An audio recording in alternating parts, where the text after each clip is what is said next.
You're not going to look at the camera. You're not? I just looked at the camera. Sorry.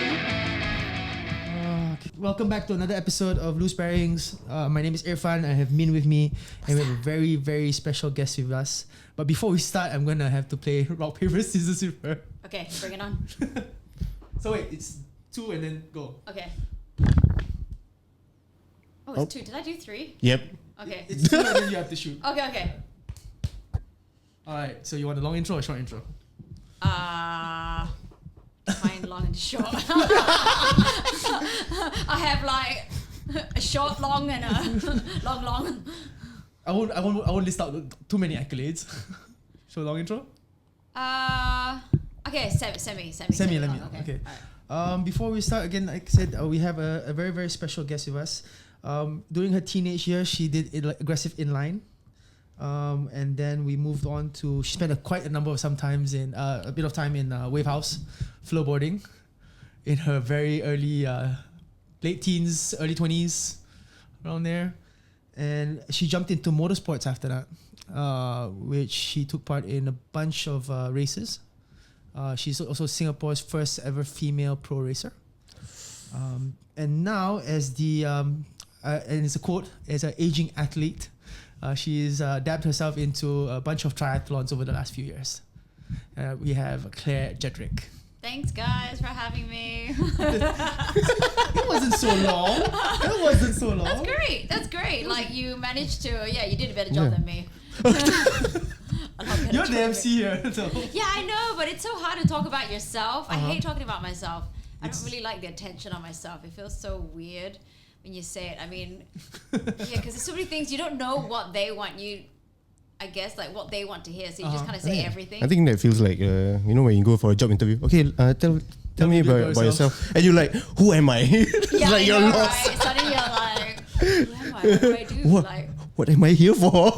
I know. So tell us a bit about your teenage years when you first started aggressive inline. How did you begin that journey of yours? Well, I think it's because when I first came to Singapore, I kind of didn't feel like I fit in. Mm-hmm. I think because I guess I looked different, I sounded different, and I think I saw actually a couple of boys around the neighborhood who were skating and were grinding, and I was like, what are they doing? They're applying wax to like these curbs and effectively destroying public property all over the place. But I mean, nobody really cared, and I just thought it was awesome. And then I remember, I don't even know how I got to know. I mean, the OGs are still doing it, a couple of the guys. And I remember one of them giving me his second-hand pair of skates. Because I couldn't afford my own back then. I think I must have been like 14, 15 years old. I think they were only like a couple of years older than me. And then I just got into it, and then I was hanging out. And then back then you had like different eras. You got your West Side kids, your East Side. You got your city kids. I was with the Bishan kids. It's always like that. Wait, Bishan, if you I was skated... a Bishan kid. I was Bishan. Bishan, so you had the skate park? Yes, we had the skate park. I literally, my parents are still like, I wasn't in Bishan yet. I was actually at Shunfu area, Upper Thompson. Okay. And then the furthest I could actually travel back then at that age was Bishan. And Bishan boys were the Chinese boys there. Because you had a paid skate park there, if I'm not wrong. Correct.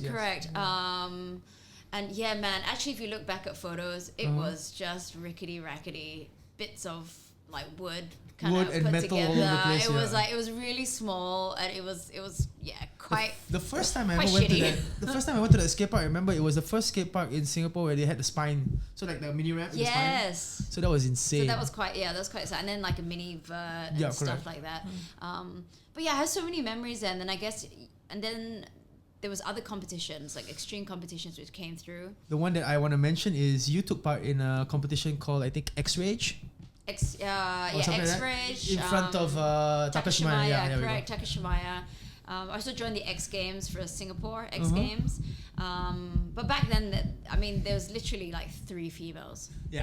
It's not much compared to today. Yeah, there's no one. So that you didn't have like female categories and stuff. So you just had to ride with the boys. Yeah, so you just join the boys, like, so I think I don't know, I think that's probably why I from a young age don't really feel like I'm that female in a male-dominated. They love to say that male-dominated arena, sport or work or stuff like that. It's just one of the boys. We're not one of the boys. I think it's just more of just me being me, just looking at something and going like, It just feels very inferior male-dominated sport. You're like, why am I here? No, I don't know. I think I've always just like alternative. I just saw it and I thought, I just want to try that. And and yeah, I think that's just basically been my life. I've just looked at something and gone like, I want to try that. I want to try everything once. That's like, good. Definitely. I think throughout the years, it was always the fear of missing out. So I want to try something, and definitely my personality though is if I try something, I will try and go all the way. Okay. You know, Like won't go halfway. So you're saying to the point of you going into competitions as well. Correct, and then it just comes to the point where you run out of talent, basically, which is like every sport. I'm not good enough. You know what I mean? It's like you just reach your limit. You're like, I think that's it, man. I think it's time for a new hobby or maybe a new sport. Maybe, I think you can keep plugging away at certain things, but I think the basis of it, I think for me at least, was always I love sport. I love sport and like pushing the boundaries. Because a lot of the time it's mental. I think most of the times it was mental. And then you get older, and then I think it's less of cheap thrills and like running out of talent. I think you don't really reach always to the point of running out of talent because you have self-preservation. Like I've learned suddenly at the age of 42 what self-preservation means. But it took me a long time to get there. So I feel like I'm nearly there, and it's no longer FOMO. It's what they call it, JOMO. Yeah. Is it the joy of missing out? Yeah. You're like, okay, it's okay, it's alright. I totally. It's okay. I think I'm easing my way into As you age. what that means. Yeah, into that like. Alright. I think we have that quite early, yeah. Maybe. Because we like no man, no. I'm scared of that. That's enough. It's like that's enough, man. I'm old enough already. Alright, let's move on to the wave house section where you spent quite a number of So much fun. a number Parties was there it was years? so fun.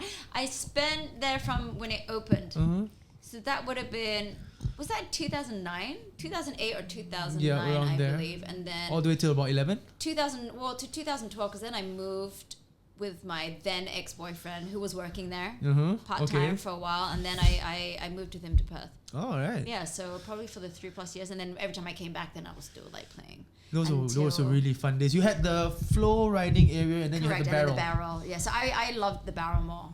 You love the barrel I more. loved the barrel more. It was just, I think it was just really hard. There were and competitions for both male categories and I never female joined the categories. competitions. You never? I don't know why. I just never joined.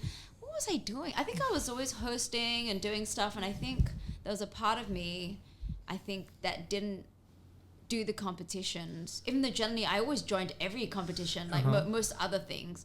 But I think because I think there was a higher rate for injury, and I had to work.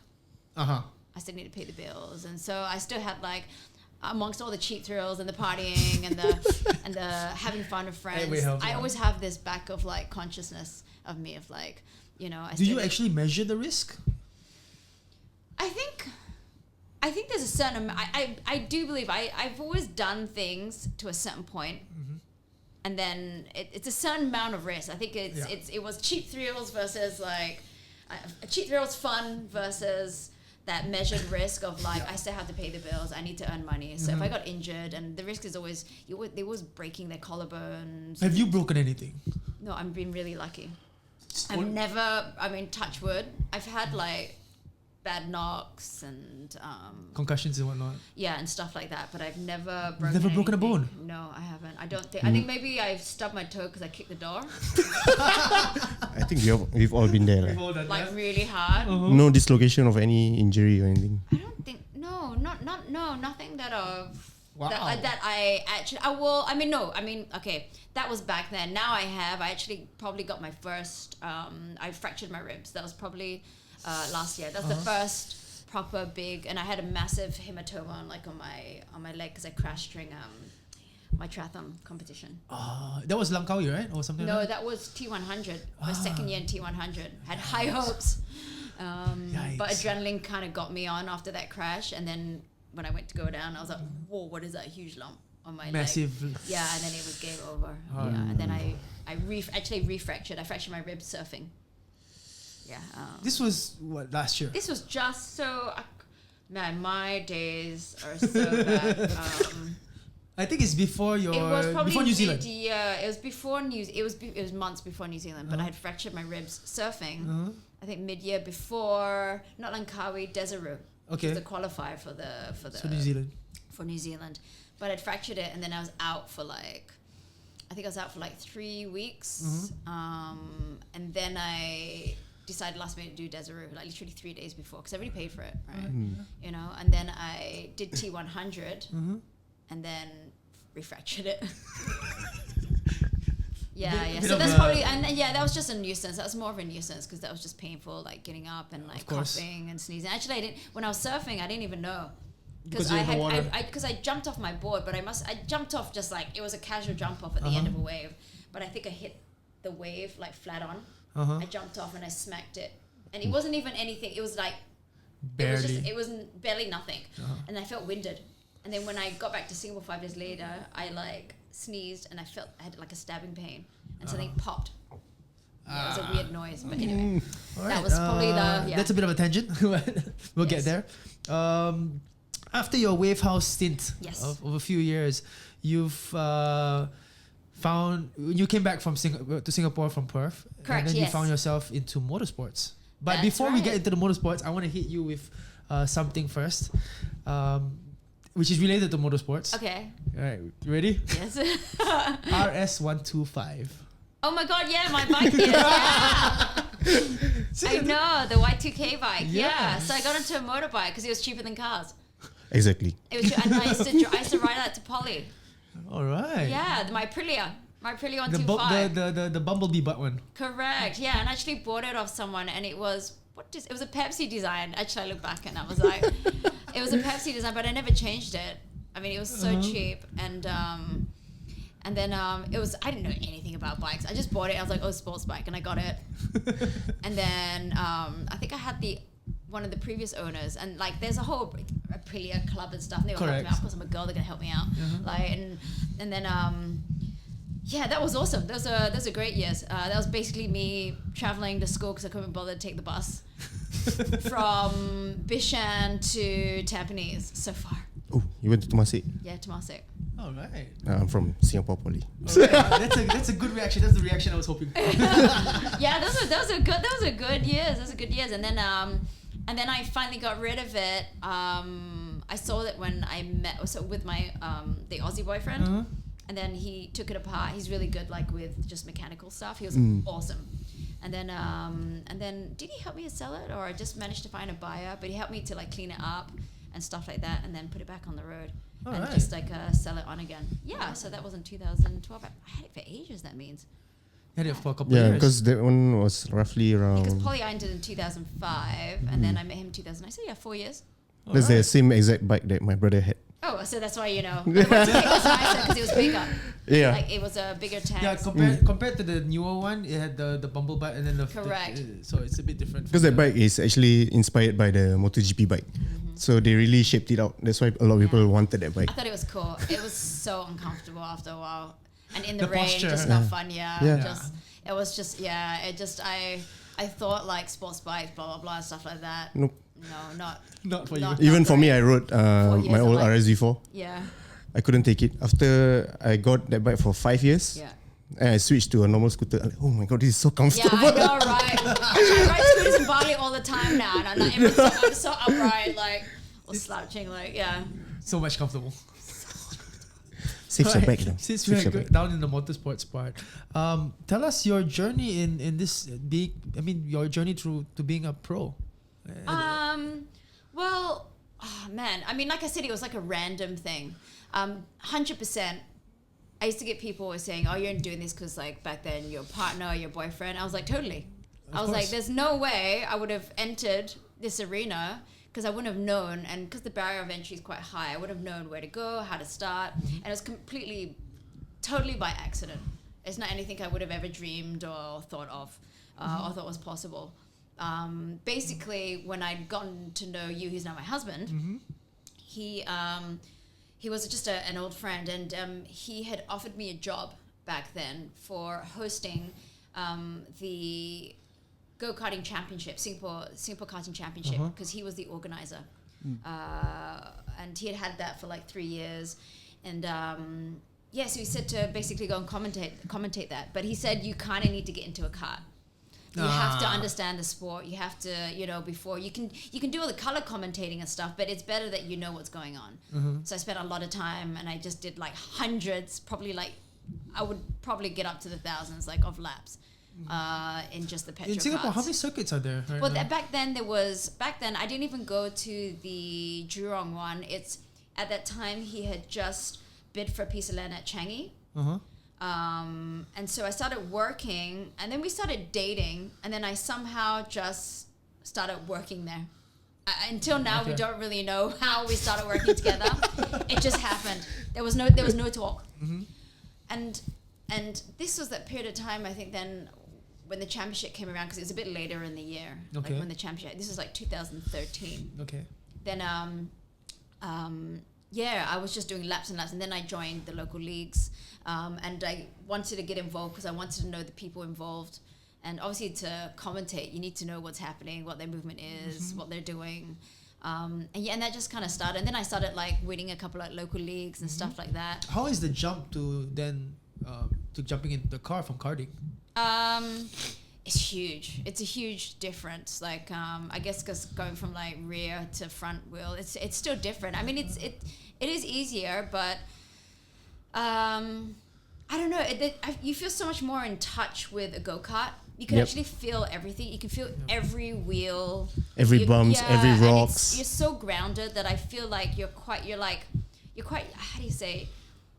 Like, you're an external attachment to the kart. So I think when you can really feel yourself, you can feel the grip, you can feel everything, then perhaps that makes you a better go-karter. If you're able to really feel everything. But that takes time. Yeah. And I was only doing that for like, 2 years? 2 years or so. So I kind of went on like a fast... It wasn't enough. It definitely wasn't enough, because I came out of I had zero experience. You know what I mean? And I think also what held me back probably is that there's a lot of ego and not being able to accept feedback and stuff. It's hard to understand when somebody tells you grip. You're like, what the fuck does that mean? And but it does. Like, what does that mean? And when you get into the race car, it took me 2 years to understand the grip part. Every time they're like, Claire, you got to drive to the edge of the grip. I'm like, okay, I am. They're like, no, you're not. Like, because the data shows, and stuff like that. Obviously, you overlay the data with my team owner. He was like, he's the best, I guess, Malaysian race driver for Lai, which for front wheel drives in Malaysia. This guy can drive every lap differently. Like every lap, it's not following like the data. He can drive it by feeling. These are like a lot more with old school drivers. They drive by feeling each lap, and each lap can be like consistent, just that each corner's taken differently. Because they're just so good at filling the car and like weight and placement and stuff like this. So does that like inspire you at that point in time to further yourself in the championship? I definitely had massive drive, but it's not so easy. You rock up. I mean, look at every racer boy. They think like, oh yeah, but it was really scary. It was so scary because you're at a massive circuit with a bunch of people, and then I think like it's different from karting. I don't know, or like smaller competitions. You definitely feel a lot more pressure of people watching you. And also it costs way more. So making a mistake, like I mean, I went through like gearboxes. I think I did at least one engine. It's so hard to go beyond the revs for Honda, but I did. So not only like the racing aspect of it, not only the talent part of it, but you're looking at the financial part of it as well, and that's not easy. No, so I mean, the point about it is never to self-finance. In this kind of arena, especially when you're not. I mean, I would consider myself more semi-pro than pro. I mean, there's different versions. I think for people who don't do racing, there's different versions of race drivers. You got the ones who are, I guess, paid for, like you hire sponsored, them. We got hire them, like hire drivers, like a lot of my friends. And then you've got the drivers, I guess, who are then sponsored, who go out and find sponsorship, which is the arena which I'm in and what my husband's in. Essentially, you spend most of your year just fundraising, and then you've got the other gentleman drivers then who are self-funded. When you mean fundraising, what do you mean by fundraising? So fundraising, basically, I found myself working in sponsorship in the last 10 years. I go out there, I find sponsors, and then do the marketing campaign to meet up. Basically, you don't. I mean, for us at least, me and my husband, we didn't want to take money and not have a campaign behind it, because I feel like it's quite worthless. Like if you don't have like a brand and they don't really want to do anything with you, like I mean, it's great getting that kind of money, but it's better with the campaign. I feel like it's better marketability, and then having it gives you that longevity a bit. Correct. It's about longevity, about burning like a brand name into it, and people see you. So we were always trying to find companies that wanted to work with us halfway. So we would come with a marketing plan, they would, and then we'd match that along their way. So that was the way we did it. And financially, if it didn't make sense, then we would stop. All right. You know, or not take part in certain things. Okay. Because there's still choices. I mean, you always see that, right? Like what racing, they say you start as like they joke, right? Like being a millionaire, but starting as a billionaire. Right? Lance Stroll. Right? I'm sorry. I always see these memes about people like in Formula One doing this. Yeah, so I mean, I think in any sport that has hardware, anything, motorbikes, cycling, or anything. It's whether you have the backing or not. Correct. Yeah. And You need to have the capital, basically. And I think with the capital, you can get to a certain 100%. If you have the money, you can get to a certain level. Anyone, I think, like they always say, like you can teach anyone to drive as long as you keep pumping the money in. You're just burning cash, like essentially, just burning, and then that's when you get run sponsors. That's correct, Yeah. and then run out of talent. Then you kind of see whether, you know what I mean, where it goes, just like in the Formula One. So what's the scariest track you have ever been? Scariest track? Probably for me, I think going on Bangsen, which was the road track, the one in Thailand. I think because that was the first time I ever went onto a road track with the margin of error is 0. Like, you know, and having the walls are like there. Just there, Yeah. you know. I had a moment like as well. Have you ever driven the Singapore one? I haven't. That was always a dream. Wow. Always a dream. And my husband did it. I think is it 13 times? He did every single one bar from I think 2008 when it first came out, and I think during COVID. But Is there a specific thing they only allow like drivers like in terms of competing for the specific? I think that was the Porsche Cup, right? Yeah, the Porsche Carrera Cup, but they had other series as well. They had Thailand Super Series, which then brought in some of the other different GT cars, which was kind of cool as well. But that's because it took over Porsche Carrera Cup Asia for a while. They did a deal because Porsche Carrera Cup Asia essentially is kind of run out of China. Out of China. So when they had the lockdown and stuff, they couldn't really bring the series over here. I see. So then they brought in and did a deal with Thailand Super Series. All right. And they brought that there. So that was pretty cool.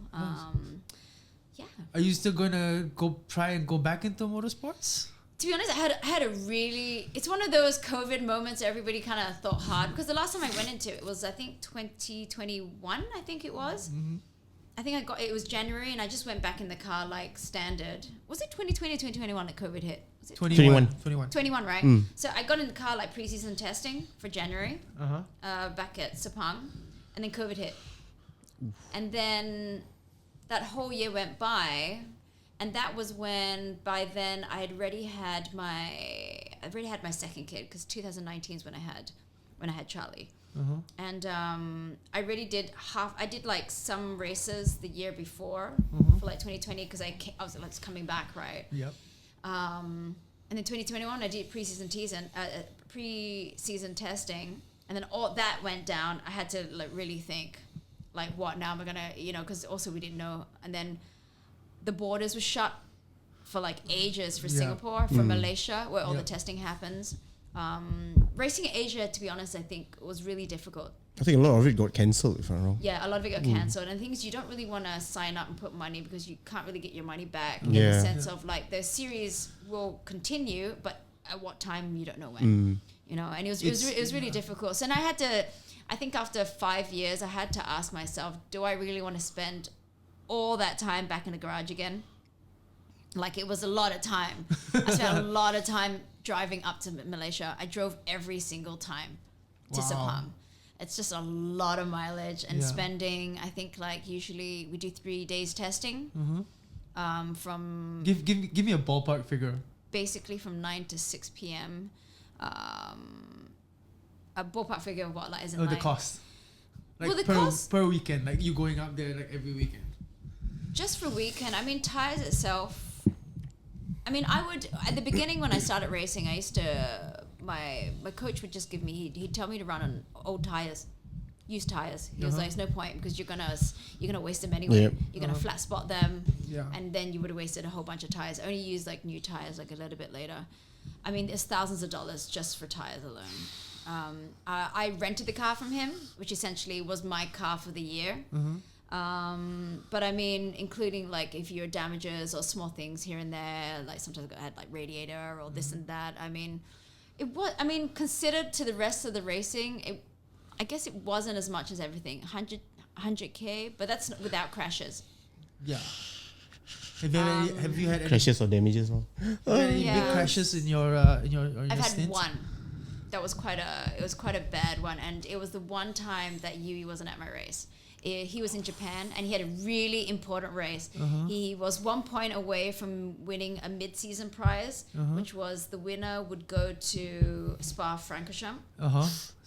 It was like it's like the dream. Spa. And that weekend, my coach was looking after me, and I did my first race without him around. Usually, like we're always there for each other's races. Correct. And it just happened to be that we'd gone out first lap, turn 3, and I remember it really well. Turn 3, which is the sweeper, Yeah. and cold tires. Somebody had. I mean, it's crazy, right? It's like mass exodus when everybody goes out. Like it's just like. Somebody had tapped me and cold tires and the car started to like kind of wag, and of course we're picking up pace going around the turn before you hit like and brake at turn 4, and my car suddenly just spun. It spun, just oversteer. Spun, and then I was facing everybody. And then All the cars coming to you. Because basically see the people coming towards me, and I saw 2 cars go past like that. And as I spun around, it's like slow motion in my head. So I spun around and see 2 cars going past me, and then it was the 3rd car that then slammed in. That slammed into me. Head on? So it wasn't head on. I managed to do like a full come around, and he just smashed right into the back of me. And then I had like I think like neck extension. I have the video still somewhere, but you can see like my camera. And that was quite. It's quite crazy. I can't imagine. That was probably at 70, 80 Ks an hour. And even with the hunt, you can only move like this, right? Like you can't move anyway. Like I'm strapped in so tight like a fighter pilot. I still had neck extension because like everything in the car, I guess just all the... It kind of exploded a bit. Well, I mean, yeah, the back of my car was gone. Yeah, that's pretty. It was pretty serious. I mean, I didn't contact Yui at all because I didn't know. I found out that he had actually won his race, which was amazing news, and I knew he'd be in press conference. So I didn't want to tell him, and he didn't know until about 3 hours later. But of course, my coach and my team boss and all that, it was really serious for them. Okay. You know what I mean? It's a big thing. Like something to. And I think it's weird because people when they think females, they feel a bit more like. They feel a bit more like, I don't know, it's weird. Like, it's just a thing with, I think, guys. They feel a bit more like, oh my God, like, it's slightly more cringe for the guys. Yeah, just not cringe in a bad way. No, it's not bad. It's not bad. But like, they feel worse. They're worried. Yeah, a bit more worried, like, than I'm a chick. But I wanted to go home, and he was like, oh, I had like a neck brace. I went to like the emergency for like the track. But I was okay. Like, you know, they did tests and blah, blah, blah. All right. Okay. We'll go on to our final part, which is your transition into your current, I would say, love, which is triathlons. Love, hate? Yes. Yeah. Is there... You've always done road cycling. Before even that, you've done road cycling. You've done even mountain biking. Yeah, so I was actually mountain biking before that. Okay. And that was actually... It's because of Yui, right? Yes, because he bought me my first like Trek 8000, and that was just to go and like cycle somewhere. And that was so heavy. Oh my God! Like I managed to sell it recently. I still had it, and it's so heavy. It must have been like 12 kilos. Spoken like a true carbon fiber rider. Yeah. It was like 13 kilos. It was so heavy, but I didn't know what I was doing. Right, you just ride what you get. Yes. You know what I mean. So that was awesome. And so I've always been a runner. I've always run. Okay. I've always run. So I love running. I love doing that. So the cycling was a new thing for me. And I got into the mountain biking. And it was just so that we could go to Ubin and do stuff and had friends come over. Like other people who were racing. And so we did that. And then I got more. Then we had some friends from New Zealand come live with us. And we got really serious into mountain biking. All right. And basically it was just like 3-4 times a week. Mountain biking. After I had my first child, I basically then...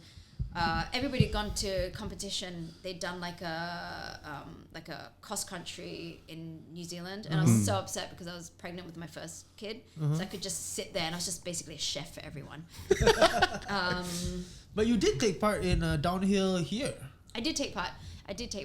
They're always lacking for girls, so sometimes I just make up the numbers. But I stopped 2 years ago. Like I was doing. I love the urban mountain bike. That's my favorite. Staircase. Yep. That's my favorite favorite one. Like it's short, sprint, burst, go, staircase. Like I love that. Like to me, that is just the most fun. The last one was, if I'm not wrong, should be at the Sports Hub, right? Correct one. So I missed last year's. I think it was the year before that I did. Did I win that one? I think I did. Yeah. But there's only 3 or 4 girls that really do it. I mean, I understand why. Also, there's just so few. But the younger generation, there's 1 or 2 who are doing it. Are awesome. Yeah. You know what I mean? But so I was doing that, and I think closer to our age, there's a Malay girl. I think Natasha. Natasha, yeah. Natasha does she was BMX racing, and then I think now she does mountain biking. Yeah. So I got into that, and I was doing like the whole mountain biking. I love the cross country stuff, but I went too hard right after birth.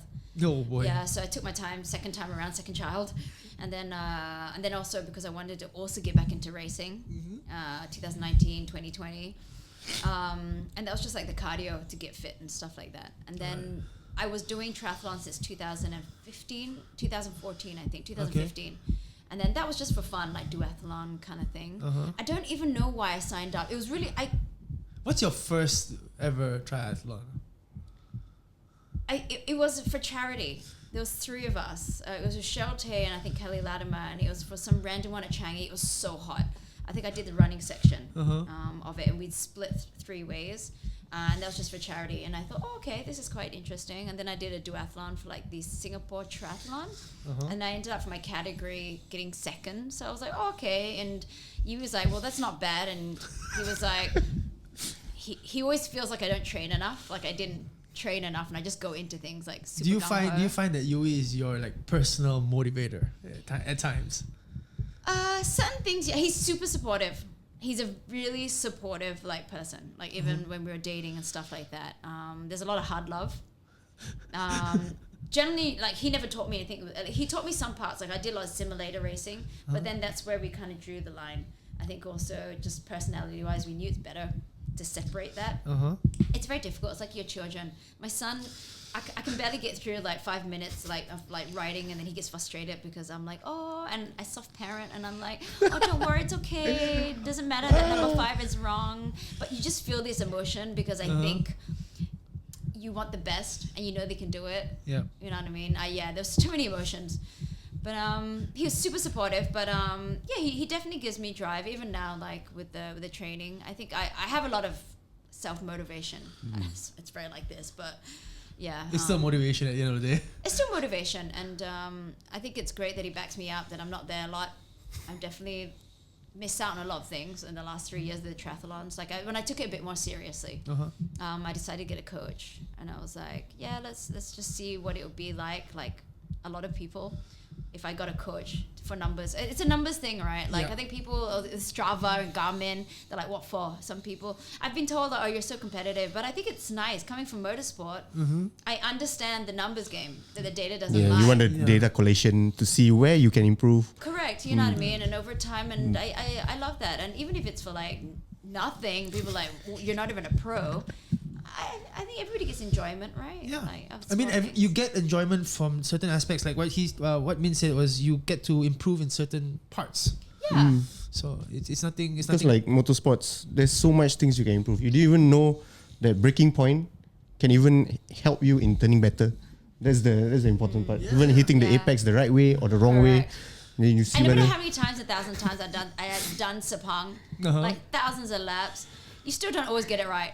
You know what I mean? Yep. Like it's constant and it's the same. But I mean, I think the one thing that did help me with the motorsport is that I definitely was one of those people who was late braking and then took it backwards, like, which is very courageous and like not great, because it's better to like start early and then work up towards it. So basically, you're slow in, fast out. Yeah.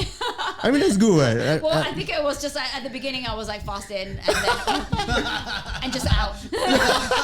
There was no. I just out. But yeah, I think that was just like, me being naive. But it actually, I feel like it helps me now in my triathlons, because when it comes to cornering, my mountain biking, my mountain biking helps me in my road cycling. I definitely brake quite late on my road bike and stuff like that. Because of the mountain bike. Because mountain biking and motorsport, I definitely believe, like, for taking line, it was easy for me then, because I'm always taking the right line. Even when I'm running. I take like when you're running, you see a lot of people when they're running on paths, people tend to always go on the outside. I will find the closest bit. You just got the racer mindset. But the opposite way, right? Instead of going like wide and using fingers, I will make sure I'm on the inside to take the least amount of steps when you're running. Because people going on the outside, and you think about it, I mean, every step makes sense. counts. Yeah, basically like the meme where they show, there's a difference between a racer and a normal person, where the grass patch is more used inside, whereas normal people will just go the long way. Yeah, I will always, and that helps, man. That helps, like with the braking and stuff, because you have confidence going into corners, going downhill, and stuff like that. And then the rest of it is just. I have a feeling that your whole entire, can I say career? I guess no. Yes. Yeah. From inline to flowboarding all the way up to motorsports, even the cycling, mountain biking, and even your triathlons. It's all, I would say, linked in a way to where you are now today. It is. Well, I mean, in your view, how do you think it's linked? I think it'd be like, it'd be interesting to hear what your view is. For me, I think that it's more of how you progressed and how you've picked up bits and pieces of other sports and how you kind of blend it into your own thinking or understanding of how you want to best achieve your results or your data. Because you say you're data driven, right? Yeah. So it's like you're taking pieces from, let's say, inline skating, where you say, maybe the wax and how I'm going to do a certain trick. And then you go to your wave house where you go, okay, I'm going to ride the barrel a certain way. And then it comes to your motorsports where you're talking about your racing lines. And then now you, as you mentioned, you cut corners as you run, which is, I think it's all interlinked in a way to where you are now. Totally. I think it's nice because it's kind of like saying what I say with work. It's been like a transference of skill sets. They always talk about like, especially with work and career, they always talk about things like going depth-wise for people. I mean, we're all taught to like do things for a certain number of years to get good at it. And I think back in the day, being a jack of all trades was like, had a negative connotation. Yeah. People always think, you move on to the next thing, and the next thing. But I don't see anything. I mean, I love it. I'm curious about different sports. I'm curious about taking part of it. I'm not young anymore, so I don't know. Well, I don't really. When people go like, there you are trying like a new thing again and getting this gear, and I don't care. I just want to try it. I mean, like now I'm doing surfing, and I was surfing over 10 years, but it was just always on off. And now I'm just getting more into it because now I live obviously in Bali part time. Yeah. So I mean, it's like living this life that I like, childhood that I didn't have the opportunity, another alternative lifestyle which I wish I could have done. You know what I mean? And it's never too late. I just feel like it's never too late. Like at whatever age to go and pick up. I see people in their 50s who are like learning to like skateboard and stuff. I think it's awesome. Yeah. I think, Now I'm motivated. To do what? Motivated about thinking about it. Yeah, but then thinking about the cost, it's okay. But I mean, it's all interlinked. I think definitely for me. And I think actually for me, when I overlook at it now, the link has been a lot of like that mental side of things. Like it's, for me, I think what people don't understand is that it's kind of meditation for me. I definitely overthink a lot of things. I think a lot just in general. And I think I like having that flat line in my head. And when I'm training, it kind of feels like a no excuse. Like I don't look at my phone. I don't pick up phone calls, even if it's my kids and stuff like that. When they're around me, I'm like, you need to go out the room. I need to do my stuff. Like it's like really a no nonsense. I have no excuses. It's weird. It's like everything else. It's I'm the like, most- oh, I don't have It's time. the most strict me time ever. Correct. Like it is, you know. It is a certain amount of selfishness, but I feel like I am definitely a better person if I'm able to take all of that in and do it my way. Because at the end of the day, you know, as you get older and like, well, it's true. I mean, people dropping dead around you at this age, even younger ages and yes. stuff. I feel, I guess it's that existential question of like, what am I doing in my life and what makes me happy? And I really do feel that I have one life. What am I going to do? Am I going to sit there thinking about, I wish I went surfing the other day, or at least tried it, or you know what I mean? And I like the idea of pushing myself to that edge and knowing where it's at. And that's just my thing. And if people get it or not, they think, oh, you're so competitive. But it's just the me thing. It's where you want to measure yourself in the world today. Well, I don't. Can I say that? No, basically she just wants to look back and I've done a lot of things. It feels that way. Yeah, I just want to look back and try things. I just like trying things, you know what I mean? And if it works, it doesn't work. I definitely feel like I don't peg myself to other people's success or happiness. Like I feel like growing up, especially in Singapore, there's a lot of that. You know what I mean? Like people really peg yourself, what you should be doing or how you should be doing stereotype that. and whatnot. Exactly. Even Yep. as a mother, I really feel like there's so much Pressure. as a mum to nowadays that you have to be a mum certain doing way. this. You have to have this job, and then you got to do this and that. And I just feel like, man, that sucks. Like I'm not a person. I try and step away from even like interviews and stuff like that where it seems inclusive to want to motivate others, like to showcase me, like I do all these things, but I don't find it inclusive at all, to be honest. I find it, I mean, I look at certain people and I think, oh, how come I'm not doing that? And this is also the perils of like social media. Correct. And I feel like these kind of things makes you lose focus and it dilutes yourself. So if you're not doing the things that you want to do and looking at everybody else's other stuff, then you're chasing somebody else's success and dreams.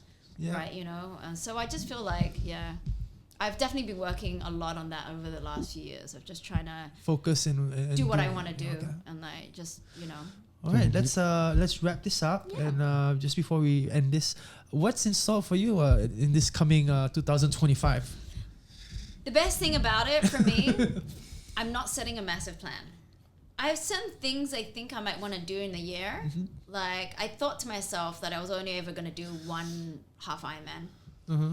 That kind of led on accidentally to this. I think I might want to do one this year, but I don't know the placement. I don't. You really did the World Series. Yes, so I did the World Champs for the 78.3, and that was just like a gift. I feel like that was a gift for me. It was an accident. You know what I mean? And that was really cool, and that was something very nice to share with my husband and myself, being there and with friends. But I feel like the rest of the year, I don't want to overplan. I think I did so much planning the last like 3 years. I kind of want to take a step back and do a few other things. Like I'm doing some other random slower things like Pilates. Do you think there'll be a competition for that? No. And then I've been suckered into what everybody's playing, paddle. Oh no, paddle. But I don't think Wait, is it like pickleball or paddle? no, there's two different ones. Pickleball. People heard you say that, they were like, "Excuse me." Did you just assume my pedal? Pickle is pickle, pedal is pedal. So I just to be honest, doing triathlons, it takes up like 7 days a week. It's no joke. It is no joke, and I haven't been able to do anything else. I don't go out. I'm eating all this like specific food. I'm just, you know what I mean? I'm the fun police. I'm so boring. Like, I'm like, sorry, I gotta go home. It's like 8:30. I'm getting anxiety. I was like, It's already your bedtime already. Yeah, I now. know. It's like past my bedtime. So it's nice. It's nice, I feel like I want to reset, take it easy, and then see what I want to do and what comes along. Just, All right. go with the flow. Thank you so much, Claire. Thank you. We Thanks, guys. appreciate Thank you so much. having you here. And roll the music.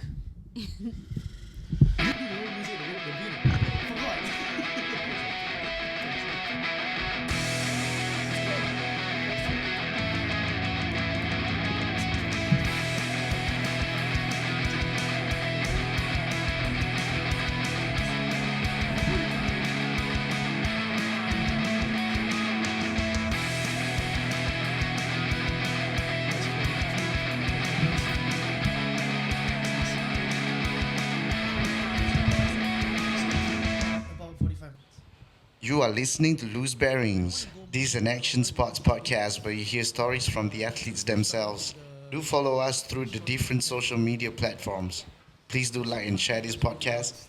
Links are in the bio.